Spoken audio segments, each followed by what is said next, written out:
বছরের শুরুটা ভাবলাম একটু ঘোরাঘুরি দিয়ে স্টার্ট করা যাক। আর ঘুরতে কার না ভালো লাগে বলো? ঘুরলে কিন্তু মন খুব ভালো থাকে।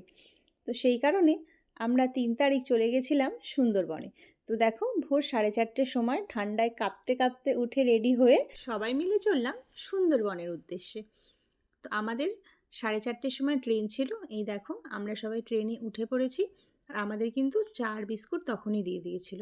এদিকে এত সকালে ওঠার জন্য মাম্মাম কিন্তু ঘুমিয়ে পড়েছিল, কিন্তু মিষ্টির চোখে ঘুম নেই।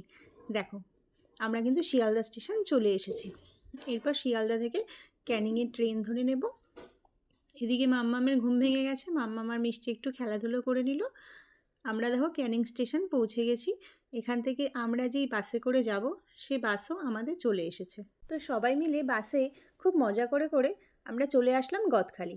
গদখালি থেকে এবার দেখো লঞ্চে উঠবো। এই যে লঞ্চে এবার সারা দিন থাকতে হবে।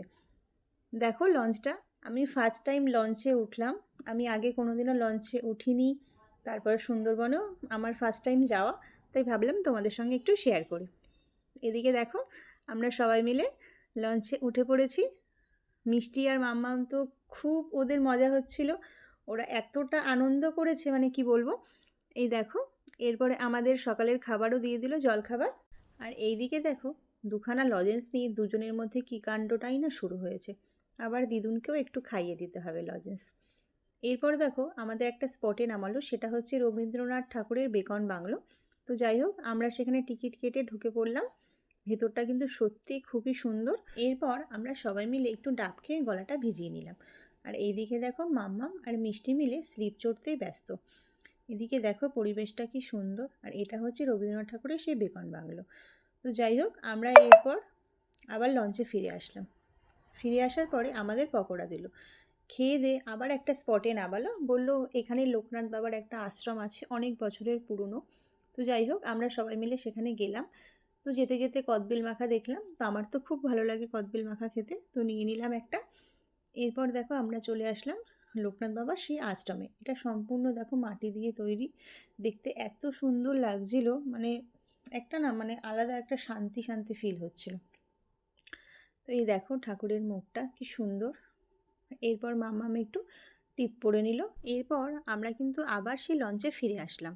লঞ্চে ফিরে এসে দুপুরে খাওয়া দাওয়াটা আমরা সেরে নিলাম। এরপর ভাবলাম একটু হয়তো কুমির বা বাঘ একটু দেখতে পারবো, বাট দুঃখের বিষয় প্রথম দিন আমরা কিছুই দেখতে পাইনি। তো যাই হোক, আমরা দেখো সন্ধে হয়ে গেছে, এখন আমরা আমাদের হোটেলে চলে আসবো। আমাদের রুমটা বেশ ভালোই দিয়েছিল, তোমরা দেখো। ভালো, রুমটা খারাপ নয়, ঠিকঠাক। আমার তো বেশ ভালোই লেগেছিলো।